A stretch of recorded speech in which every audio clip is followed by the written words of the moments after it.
ശരിക്കും പറഞ്ഞ ഒപ്പോൻ്റെ സൈഡിൽ നിന്ന് ഇങ്ങനെ ഒരു ഫോൺ വരുമെന്ന് ഞാൻ ഒട്ടും പ്രതീക്ഷിച്ചില്ല. ഇത് അപാര ഫോണായിപ്പോയി. Hello guys, welcome back to Sujith Tech. August 11-ാം തീയതി ലോഞ്ച് ആകാൻ പോകുന്ന ഒപ്പോൻ്റെ ടെർബോ സീരീസിൽ വരുന്ന കിണ്ണം കച്ച ഒരു ഗെയിമിംഗ് ഫോൺ ലോഞ്ച് ആകാൻ പോകുന്നുണ്ട്. ഒപ്പോ K13 ടെർബോ എന്നാണ് പേര് വരുന്നത്. ശരിക്കും പറഞ്ഞാൽ ഒപ്പോ ഇങ്ങനെ ഒരു ഫോൺ ഇറക്കുന്നത് ഒട്ടും പ്രതീക്ഷിച്ചില്ല. അടിപൊളി ഫോണാണ്. ഒരു ഗെയിമിംഗ് പർപ്പസ് എന്നൊരു നിലയിലേക്ക് അവർ കൊണ്ടുവന്നിരിക്കുന്ന ഒരു ഫോൺ കൂടെയാണ് അവർ ടെർബോ സീരീസിൽ അവർ കൊണ്ടുവന്നിരിക്കുന്നത്. ഈ ഒരു ഫോണിൻ്റെ സ്പെസിഫിക്കേഷനും കാര്യങ്ങളൊക്കെ ഞാൻ ഈ ഒരു വീഡിയോയിൽ പറഞ്ഞു പോകുന്നുണ്ട്. വീഡിയോ മൊത്തത്തിൽ കാണാൻ താല്പര്യമുണ്ടെങ്കിൽ മൊത്തത്തിൽ കാണുക. ഫസ്റ്റ് ഓഫ് ഓൾ നമുക്ക് ഇതിൻ്റെ ഡിസൈൻ സൈഡായി നമ്മൾ ചെക്ക് ചെയ്ത് നോക്കണമെങ്കിൽ ഒരു ഗെയിമിംഗ് ഫോണാണെന്ന് കാണുമ്പോൾ തന്നെ നമുക്ക് മനസ്സിലാവും. പിന്നെ അതോടൊപ്പം തന്നെ ഇതിൻ്റെ റൈറ്റ് സൈഡ് നിങ്ങൾക്ക് ചെക്ക് ചെയ്ത് കഴിഞ്ഞാൽ അറിയാൻ പറ്റും. ഇവിടെ ഒരു എയർ വിൻഡ് കൊടുത്തിട്ടുണ്ട്. സംഭവം ഇതിനകത്ത് ഒരു കൂളിംഗ് സിസ്റ്റം അവർ കൊടുത്തിട്ടുണ്ട്. നോർമൽ വേപ്പർ ചേമ്പറിൻ്റെ കൂളിംഗ് സിസ്റ്റം അവർ കൊടുത്തിട്ടുണ്ടെങ്കിൽ പോലും ഒരു ഫാനും കൂടെ അവർ ഇംപ്ലിമെൻ്റ് ആയിട്ട് കൊടുത്തിട്ടുണ്ട്. അതിൻ്റെ ഔട്ട് പോള വിൻഡാണ് ഇത് ഈ കാണുന്നത്. അപ്പം ഈ ഒരു ഫാൻ പർപ്പസ് മാത്രമല്ല അവർ കൂളിംഗ് ആയിട്ട് കൊടുത്തിട്ടുണ്ട്, അല്ലാതെ വേപ്പർ ചേമ്പർ സിസ്റ്റം കൂടെ അവർ കൊടുത്തിട്ടുണ്ട്. അത് ഞാൻ വയ്യെ പറഞ്ഞുതരാം.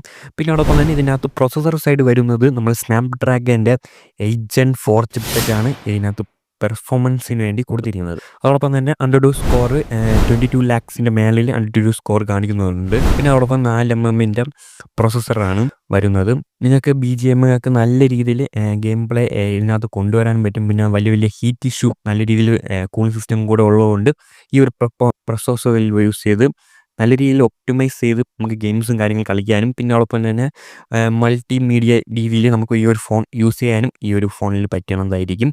ഈ ഒരു പ്രൊസസ്സർ യൂസ് ചെയ്ത് നമുക്ക് ചെയ്യാനായിട്ട് പറ്റുന്നതായിരിക്കും.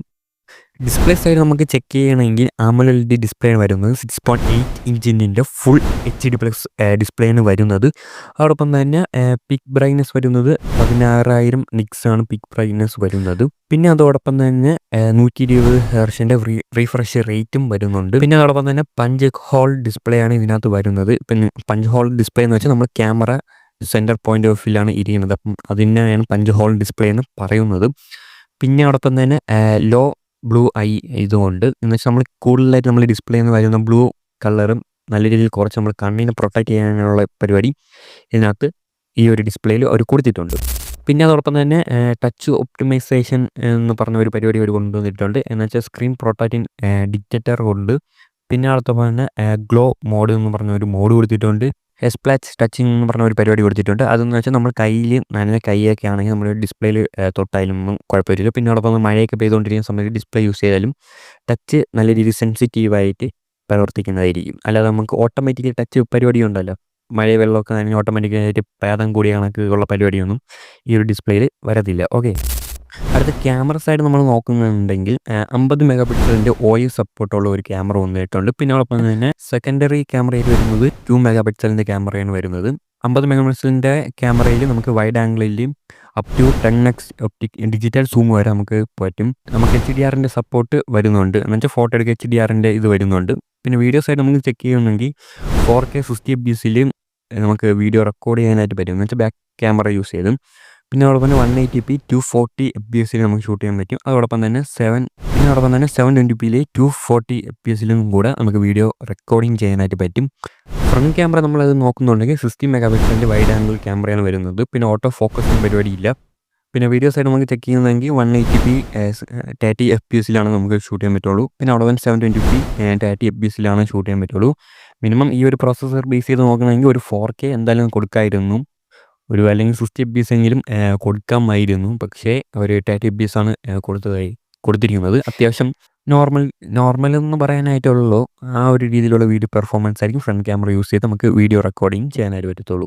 പിന്നെ അതോടൊപ്പം തന്നെ നമ്മൾ ബാറ്ററി സൈഡ് നമുക്ക് നോക്കുന്നുണ്ടെങ്കിൽ ബിഗ്ഗസ്റ്റ് ബാറ്ററി എന്ന് വെച്ചാൽ 7000 mAh ബാറ്ററിയാണ് വരുന്നത്. 80 W സൂപ്പർ ഫ്ലാഷ് ചാർജിങ് സപ്പോർട്ടും കാര്യങ്ങളും വരുന്നുണ്ട്.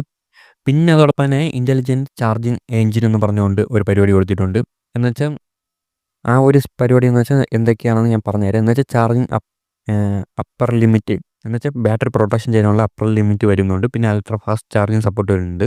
പിന്നെ ബാറ്ററി ഹീറ്റ് ആവാതിരിക്കാനായിട്ട് ഒരു കൂളിംഗ് മോഡ് കൊടുത്തിട്ടുണ്ട്.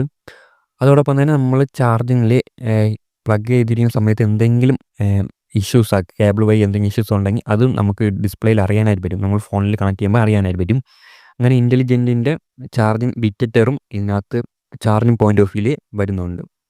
കുറച്ചും കൂടെ നമ്മൾ ബാറ്ററി ലൈഫ് കുറച്ചും കൂടെ ബെറ്റർ ആക്കാനും അതോടൊപ്പം തന്നെ നമ്മൾ ബാറ്ററിക്ക് ഫോണിനൊന്നും വേറെ ഇഷ്യൂസ് വരാതിരിക്കാനും അവരെ ഇൻ്റലിജൻറ്റ് സഹായിക്കുന്നുണ്ട്. ഇനി നമുക്കിതിൻ്റെ നെറ്റ്വർക്ക് സൈഡ് നോക്കണമെങ്കിൽ ഡുവൽ സിം ആൻഡ് നാനോ സിമ്മാണ് നമുക്ക് ഇടാൻ പറ്റും. പിന്നെ അതോടൊപ്പം തന്നെ 5G ഉണ്ട്, 4G സപ്പോർട്ടുണ്ട്. പിന്നെ അതോടൊപ്പം തന്നെ Wi-Fi 7 ആണ് ഉള്ളത്. ബ്ലൂടൂത്ത് 5.4ഉം NFC-ൻ്റെ സപ്പോർട്ട് ഇതിനകത്ത് വരുന്നുണ്ട്. ഈ കാര്യങ്ങളാണ് നെറ്റ്വർക്ക് സൈഡിൽ എനിക്ക് പറയാനായിട്ടുള്ളത്. പിന്നെ അടുത്ത് നമുക്കിതിൻ്റെ സ്റ്റോറേജ് സൈഡ് നമ്മൾ ചെക്ക് ചെയ്യുന്നെങ്കിൽ 12GB റാം 256GB സ്റ്റോറേജാണ് വരുന്നത്. UFS 4.0 ആണ് വരുന്നത്. അപ്പം ഇതൊക്കെയാണ് ഇതിനകത്ത് പറയാനായിട്ട് ബേസിക്കായിട്ട് പറയാനായിട്ടുള്ളത്. പിന്നെ അടുത്ത് എനിക്ക് പറയാനായിട്ടുള്ളത് ഇതിനകത്ത് ഫാനിങ് പരിപാടി ഞാൻ തുടക്കത്തിൽ പറഞ്ഞ പോലെ ഇതിനകത്ത് ഫാൻ പരിപാടി അവർ കൊണ്ടുവന്നിട്ടുണ്ട്. ഇത് ഞാൻ നേരത്തെ പറഞ്ഞ പോലെ തന്നെ നമുക്ക് വെളിയിലുള്ള എയർ സക്ക് ചെയ്ത് അകത്തുകൊണ്ട് പോയിട്ടും പ്രോസസ്സിങ് ആയിട്ട് എന്ന് വെച്ചാൽ അവിടെ കൂളിംഗ് കൊടുത്തിട്ട് ഔട്ട് കൊടുക്കുന്ന പരിപാടിയാണ് അവർ കൊടുത്തിരിക്കുന്നത്. ഇതിൽ കൂടെ നമുക്ക് കൂടുതലായിട്ട് ഫോൺ എന്തിനും നല്ല രീതിയിൽ പെർഫോമൻസ് ചെയ്ത് ഗെയിമിങ് കളിക്കാനായിട്ട് പറ്റും. അതോടൊപ്പം തന്നെ അത്രയ്ക്ക് നല്ല രീതിയിൽ പവറായിട്ട് നമുക്ക് യൂസ് ചെയ്യാനായിട്ട് പറ്റും. പിന്നെ അതോടൊപ്പം തന്നെ അവരെ കൂളിംഗ് സിസ്റ്റമായിട്ട് വേറെ ഒരു പരിപാടി എന്ന് വെച്ചാൽ വേപ്പർ ചേമ്പർ കൂളിംഗ് സിസ്റ്റം കൊണ്ടുവന്നിട്ടുണ്ട്. വേപ്പർ ചേമ്പർ കൂളിംഗ് കൂടെ വന്നുകൊണ്ട് നല്ല രീതിയിൽ പെർഫോമൻസ് ഗെയിമിങ്ങിൻ്റെ സൈഡ് നമുക്ക് കൊണ്ടുവരാൻ പറ്റും. പിന്നെ അതോടൊപ്പം തന്നെ എനിക്ക് പറയാനുള്ളത് 120 FPS നമുക്ക് സുഖമായിട്ട് എന്താ പറയുക ഗെയിം പ്ലേ സ്മൂത്തിലിട്ട് നല്ല രീതിയിൽ കളിക്കാനായിട്ട് പറ്റും. ടെമ്പറേച്ചർ ഇഷ്യൂവും കാര്യങ്ങളൊന്നും വരത്തില്ല. പിന്നെ അതോടൊപ്പം തന്നെ എനിക്ക് പറയാനായിട്ടുള്ളത് ബൈപ്പാസ് ചാർജിങ് സപ്പോർട്ട് ഉണ്ട്. ബൈപ്പാസ് ചാർജിങ് സപ്പോർട്ട് എന്ന് വെച്ചാൽ മേ ബി നമുക്ക് കേബിൾ കണക്ട് ചെയ്ത് കറക്റ്റായിട്ട് ബാറ്ററിക്ക് ചാർജ് കയറാതെ അല്ലാതെ തന്നെ നമുക്ക് ഡയറക്റ്റ്ലി നമുക്ക് എന്ത് ചെയ്യാൻ പറ്റും പ്രോസസ്സിങ് കാര്യങ്ങളൊക്കെ ഫോൺ വർക്ക് ചെയ്ത് യൂസ് ചെയ്യാനായിട്ട് പറ്റും. അല്ല ബാറ്ററി ത്രൂ ആയിരിക്കത്തില്ല വരുന്നത്. 3 കളർ വേരിയൻറ്റിലാണ് വരുന്നത്. ഈ ഡിസ്പ്ലേ കാണുന്ന പോലത്തെ ഈ ഒരു 3 കളർ വേരിയൻറ്റിലാണ് വരുന്നത്. പിന്നെ അതോടൊപ്പം നമ്മൾ ഡിസൈൻ സൈഡ് നമ്മൾ നേരത്തെ പറഞ്ഞ പോലെ തന്നെ നമ്മൾ ആ ഫാനിൻ്റെ ചുറ്റിൽ ഒരു ലൈറ്റിംഗ് പരിപാടി അവർ കൊണ്ടുവന്നിട്ടുണ്ട്. പിന്നെ അതോടൊപ്പം തന്നെ സ്റ്റീരിയോ സ്പീക്കറാണ് ഇതിനകത്ത് വരുന്നത്. പിന്നെ ഹെഡ്ഫോൺ ജാക്ക് ഇല്ല. അതിന് പകരം നമുക്ക് USB Type-C യൂസ് ചെയ്തായിരിക്കും നമുക്ക് ഹെഡ്സെറ്റ് വല്ലതൊക്കെ ഉണ്ടെങ്കിൽ അത് കണക്ട് ചെയ്ത് യൂസ് ചെയ്യേണ്ടത്. പിന്നെ അതോടൊപ്പം തന്നെ 300 നിക്സ് വരെ നമുക്ക് സൗണ്ട് കൂട്ടാനായിട്ട് പറ്റും. പിന്നെ അതോടൊപ്പം തന്നെ കളർ OS 15 ആണ് ഇരിക്കുന്നത്. അപ്പം ഇതൊക്കെയാണ് ഈ ഒരു ഫോണിനെ പറ്റി സ്പെസിഫിക് സൈഡ് പറയാനായിട്ട് ഉള്ളത്. വീഡിയോ ഇത്രയേ ഉള്ളൂ. ഒപ്പോൻ്റെ സൈഡിൽ ഇങ്ങനെ ഒരു നല്ലൊരു ഗെയിമിംഗ് ഫോൺ വരുമെന്ന് ഞാൻ ഒട്ടും പ്രതീക്ഷിച്ചില്ല. എന്നാലും ഗെയിമിങ് പർപ്പസിന് വേണ്ടി മാത്രമായിട്ട് ഒരു ഫോൺ അവർ ലോഞ്ച് ചെയ്തിരിക്കുകയാണ്.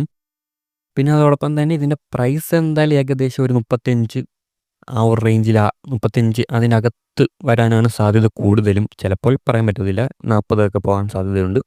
എൻ്റെ ഒരു ഇത് വെച്ച് നോക്കണമെങ്കിൽ ഒരു 35ൻ്റെ അകത്തൊക്കെ വരുള്ളൂ. എന്ന് വെച്ചാൽ IQ Neo 10R ആ ഒരു പ്രൈസും അല്ലെങ്കിൽ Neo 10ൻ്റെ ആ ഒരു പ്രൈസൊക്കെ ഇതിന് വരാൻ സാധ്യതയുള്ളൂ.